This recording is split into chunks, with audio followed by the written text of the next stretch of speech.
Liberty and Gun Rights Podcast, Episode 30. Today is Sunday, July 14th, 2024. My name is James Moffitt, and I'll be your host. Today's episode will cover two items: Donald Trump's apparent assassination attempt, and the return of the bump stock, which was written by Robert Merting Attorney at Law. Now, if you watch my Liberty and Gun Rights Podcast, I can't speak. Liberty and Gun Rights Podcast. There we go. I said it right. I guess you'll probably tell that I got my ears lowered yesterday. I think that saying is, well, it comes from another era, and being a baby boomer, maybe you can recognize getting your ears lowered. But as you can see, I got my hair cut. Yay! So there's two things you might hear in the background. I'm hoping not, but you may hear thunder, and you may hear my dogs barking. I think that the thunder is making my dogs bark because they're not real thrilled with it. And let's see here. Let's do this radar scope. This is a commercial radar app that I use called Radar Scope. There we go. So, as you can see, the storm is actually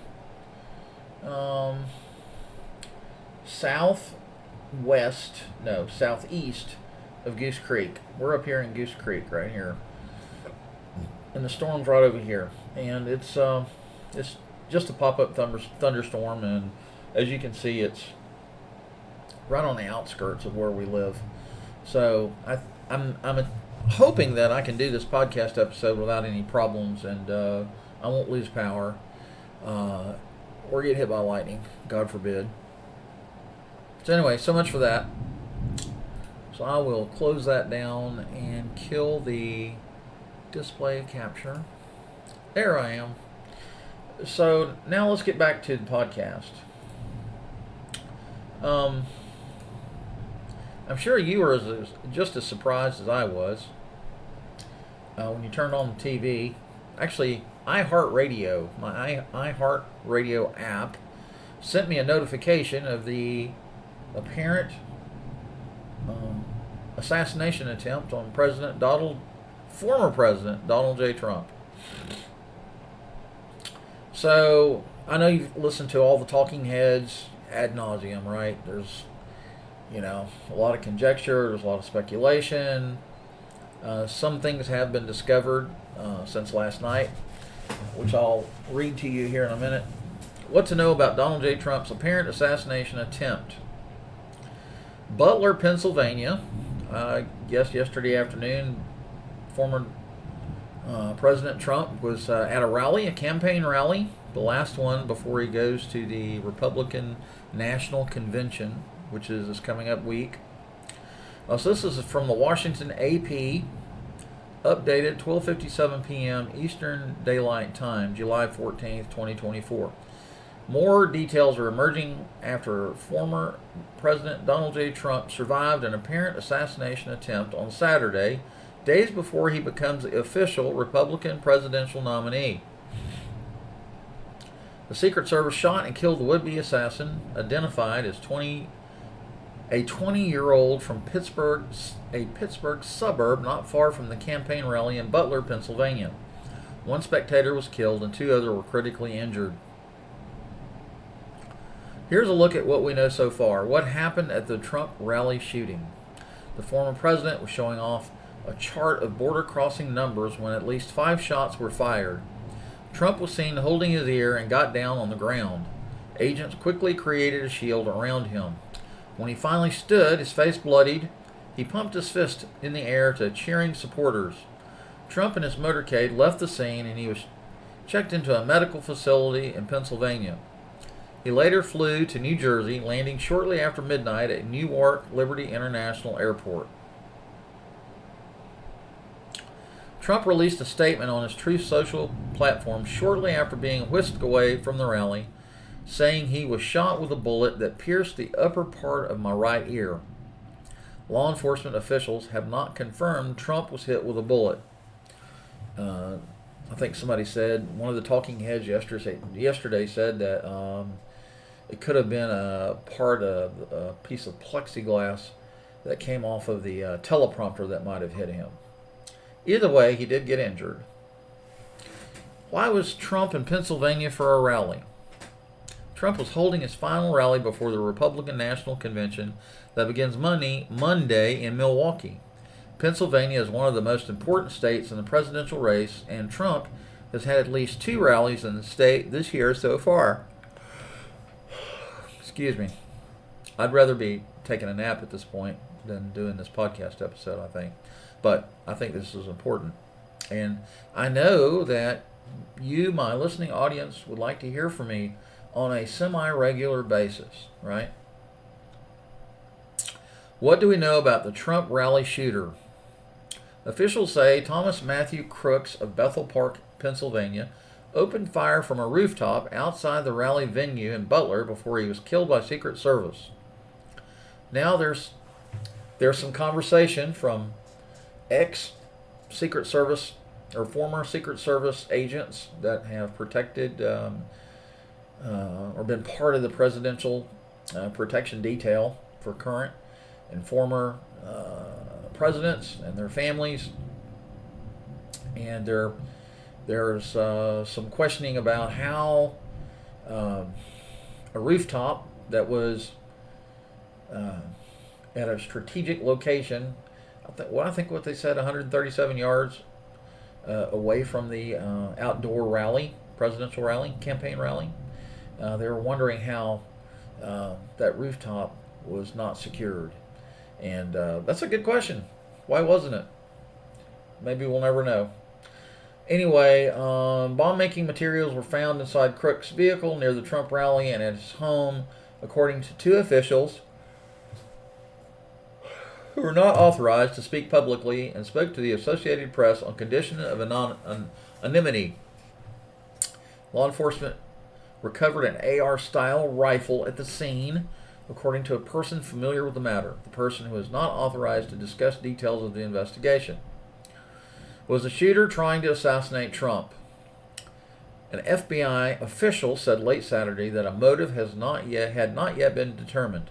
Public court records in Pennsylvania show no past criminal cases against Crooks, who, by the way, was 20 years old. His father, Matthew Crooks, told CNN late Saturday that he was trying to figure out what the hell's going on, but wouldn't speak about his son until after he talked to law enforcement. I can only imagine what the mom and dad or the parents of this 20-year-old are thinking or having to go through. Meanwhile, the FBI is set to lead the investigation and said it's working with the Secret Service and local and state law enforcement. Republican U.S. House Speaker Mike Johnson also said the House will conduct a full investigation of the attack on Trump's campaign rally. What do we know about the other victims? Governor Joseph Shapiro on Sunday confirmed that Corey Compertor was the man killed at the Trump rally.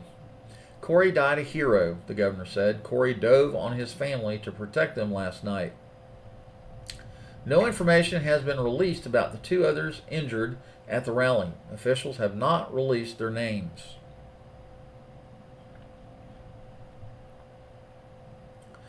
Is the RNC convention still happening? The convention is slated to continue despite the shooting, and Trump advisors said he looks forward to attending. Have there been any other presidential assassination attempts?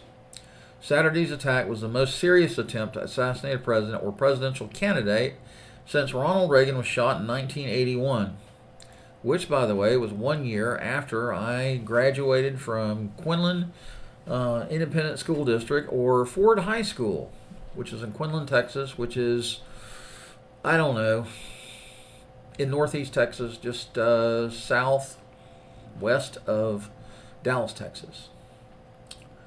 But there have been multiple instances of political violence targeting U.S. presidents, former presidents, and major party presidential candidates.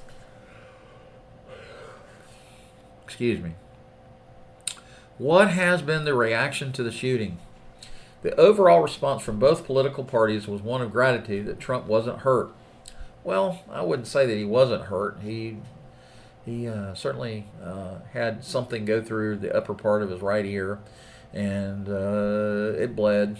And like most injuries to your face or head are going to produce a lot of blood, right? So, and we all saw the videotape of the Secret Service getting him up off the ground and him asking for his shoes. Let me get my shoes. And so when he turned to leave the podium, you could see the blood coming from his ear. And so for them to say he didn't get hurt, that's not fair. He did get hurt. He was not fatally injured, thank goodness, right? President Joe Biden spoke in a press briefing roughly 3 hours after the shooting, which I think I saw last night around 8:30 or 9 o'clock Eastern Standard Time. He said everybody must condemn the suspected assassination attempt. He said he had been unable to reach Trump before his remarks, but did not speak to him did speak to him several hours later, according to the White House. There's no place in America for this type of violence, the president said. It's sick. It's sick. That's what he said twice. He said it's sick. One of the other things that was noted by the talking heads last night, I think I was watching Fox News, they noticed that, or noted that President Biden called Donald Trump by his first name, called him Donald, right? So they, well, I guess it was a special moment for the president, perhaps.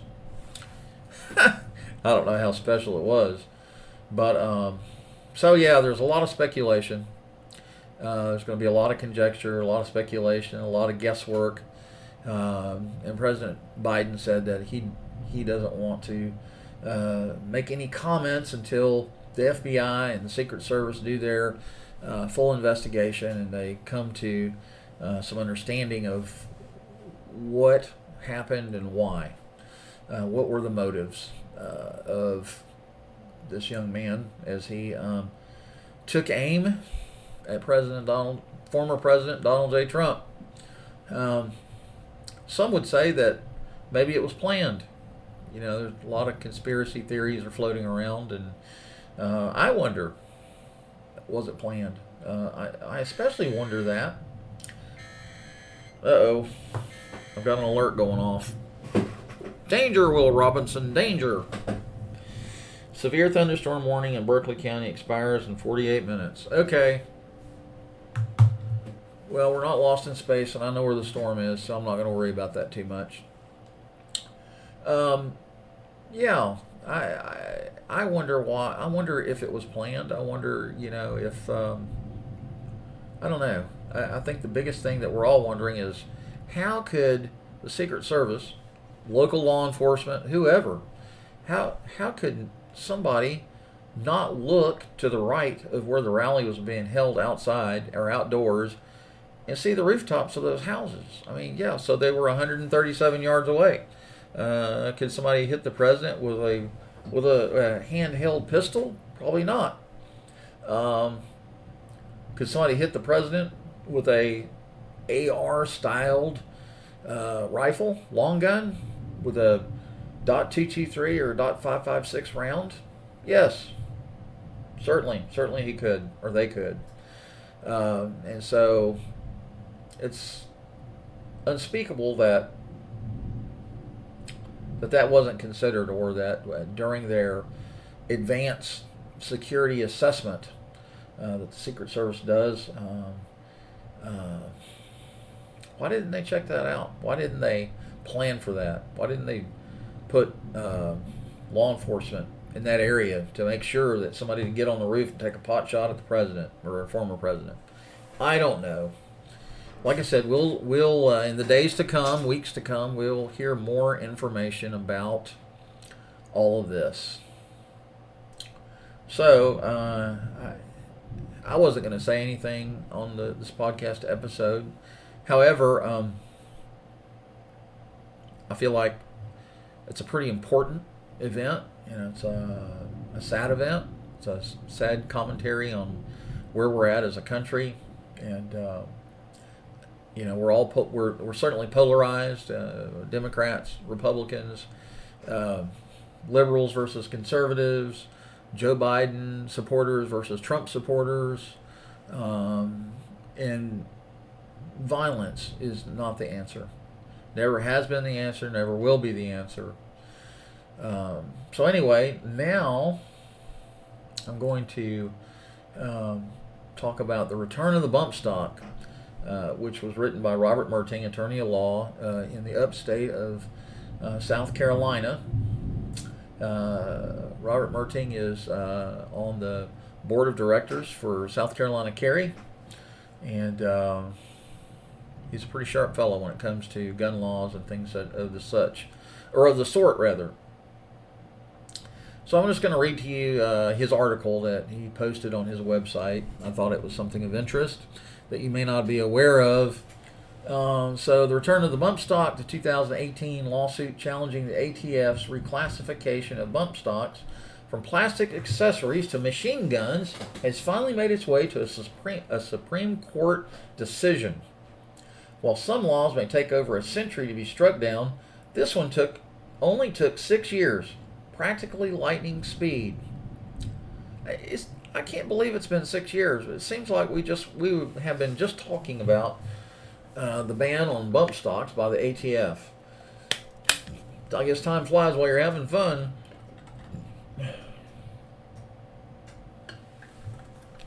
And yes, you read that right. The ATF's rule has been overturned. Bump stocks are again legal accessories unless Congress acts to the contrary. Why? The mechanical function of the bump stock. The Supreme Court took the time to delve into the functioning of bump stocks and the mechanics behind them. The court was not satisfied with a simple, "it shoots too fast" logic. Well, at least not the majority of the court. Instead, much ink is spilled understanding and explaining exactly what happens in the firing sequence. The end understanding is that a semi-automatic firearm equipped with a bump stock does not shoot automatically more than one shot without manual reloading by a single function of the trigger. That's why they call it semi-automatic, because you have to depress the trigger and then let go of the trigger and reset it so that it can fire the next round, right? Multifunction of the trigger. First, the court determined that a bump stock cannot fire more than one shot by a single function of the trigger. The shooter must release and reset the trigger between every shot. Thus, any subsequent shot fired after the trigger has been released and reset is the result of a separate and distinct function of the trigger. Well, there you go. This is a critical difference and one known by the ATF. In fact, for 10 years, as the court observed, the ATF classified bump stocks as mere accessories and not machine guns. Yes, AR-15s are not weapons of war. Anyway, we all know that that's what the gun violence rhetoric is all about. They hold more than 10 rounds of ammunition and they're weapons of war. No, they are not. The about face came after a mass shooting employing bump stocks and the political pressure to do something. However, what the ATF did was contort the definition of a machine gun to include something that was not a machine gun. This the court will not allow. Automatically, the court could have stopped with the analysis above about the operation of the trigger. This would be correct and likely sufficient to differentiate a bump stock from the definition of a machine gun. However, the court observed a second physical difference between bump stocks and the definition of a machine gun, namely that a semi-automatic firearm with a bump stock does not fire automatically even if there was a single pull of a trigger. Garland versus Cargill, even if a semi-automatic rifle with a bump stock could fire more than one shot by a single function of the trigger, it would not do so automatically. right? The court observed that Congress specifies the precise action that must automatically cause a weapon to fire more than one shot, a single function of the trigger.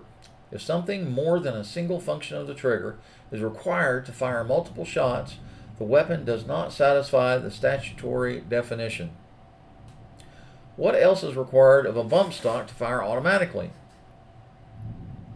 A shooter must also actively maintain just the right amount of forward pressure on the rifle's front grip with his non-trigger hand. Without this ongoing manual input, a semi-automatic rifle with a bump stock will not fire multiple shots. Thus, firing multiple shots requires engaging the trigger one time, and then some. The statutory definition of machine gun does not include a firearm that shoots more than one round automatically by a single pull of the trigger, and then some. Emphasis all in original. The action of having to push the stock forward is the and then some. This is different than a continual pull of the trigger. Simply pressing and holding the trigger down on a fully automatic rifle is not manual input in addition to a trigger's function. It is what causes the trigger to function in the first place. Pushing forward on the front grip of a semi-automatic rifle equipped with a bump stock is not part of functioning the trigger. After all, pushing on the front grip will not cause the weapon to fire unless the shooter also engages the trigger with his other hand. Thus, the court concludes the additional mechanical input necessary to achieve a rapid rate of fire excludes this firearm from the definition of a machine gun. Again, AR-15s are not weapons of war. They're not machine guns. You're not going to see SWAT or the U.S. military. You're not going to see the Army or Navy SEALs or the Marine Corps going into battle with AR-15s, which are semi-automatic weapons. No. They actually carry weapons of war, and they're trained to use them. All right, here's the dissent. The court's three progressive justices, of course, dissent. Their argument is basically twofold. A single consistent action is all that is necessary to achieve rapid fire from a semi-automatic firearm equipped with a bump stock. And two, Congress would have found a machine gun indistinguishable from a semi-automatic with bump stock and therefore must have meant to include it in their definition. The court, of course, rejects both of the dissent's argument. Congress was too specific to disregard their definition and attempt to include more firearms than strictly meets the definition, and achieving a rapid rate of fire by consistent action by the user is not the definition of machine gun. Well, what does that mean? That means that, yes, if somebody has experience shooting a semi-automatic weapon and they know how to manipulate the trigger, in other words, fire it and gradually release it until there's a reset of the trigger. In other words, you can fire a semi-automatic weapon and then you can fully release the trigger all the way out to its normal extension and then press it again. Typically, you don't want to do that. If you want to get rounds on target as quickly as possible, then you're only going to release the trigger to its reset position, which is probably just a quarter or a third of the distance traveled from it being fully depressed all the way out to the trigger guard, right? Does that make sense? So yes, somebody that's familiar with a semi-automatic weapon and knows how to articulate the reset process on that trigger, they can probably fire a little faster doing that. I do that with my 9mm everyday carry. I know how to do that. Going forward, the court, including the dissent, notes that Congress is free to redefine machine gun to include bump stocks. In fact, the dissent calls for this. However, until that happens, bump stocks are legal federally. Of course, state laws may vary. The court mentions in passing forced reset triggers. But this decision does not pass judgment on such devices. Nor does the decision address mechanical bump stocks where internal springs eliminate the need for forward pressure from the shooter's non-trigger hand. Would these two devices qualify as machine guns? Maybe for the forced reset triggers, and unlikely for the mechanical bump stocks, since the trigger is still functioning only once per shot. This case is a win for originalism and strict enforcement of the text. The court did not allow a bureaucracy to grow in scope without a change in the law. It also brings back to the market, just in time for July the 4th, a controversial firearm accessory. Love them, hate them, consider them a waste of ammunition, bump stocks are not machine guns. Right? So now let's talk about Robert Merting. Do you have an NFA application, firearm purchases, or CWP denial? Robert can help. Ever wonder if Robert handles more than firearm law? He does. Robert is familiar with all types of legal issues. From estate planning to car accidents, he can either help or guide you to the right attorney. If you're facing a legal issue, give him a call. So I'm going to bring this up, and I'm going to do the display capture again. I'm going to show you his website, right? Robert K Merting Attorney at Law. Trust your guns. A firearms business and ITAR knowledgeable law practice. Contact Robert Merting. Phone number 843-830-5227. That's 843-830-5227. Or you can email Robert at rkmerting.com. That's Robert at rkmerting.com. Wondering whether Robert can help you? Consider some thoughts from past clients. Now his website, if you can't see it up here, is rkmerting.com/contact-Robert. That's rkmerting.com/contact-Robert.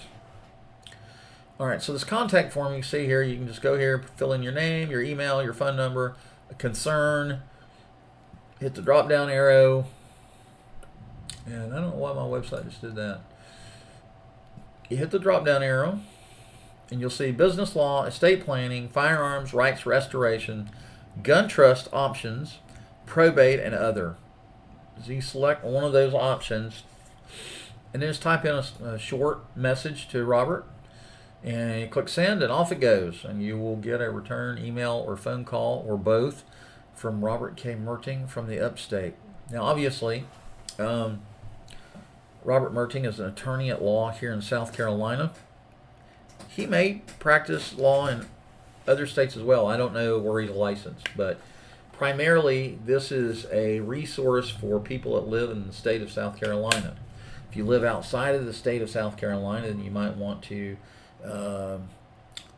talk to or research Second Amendment friendly, gun law friendly attorneys in your area of the United States.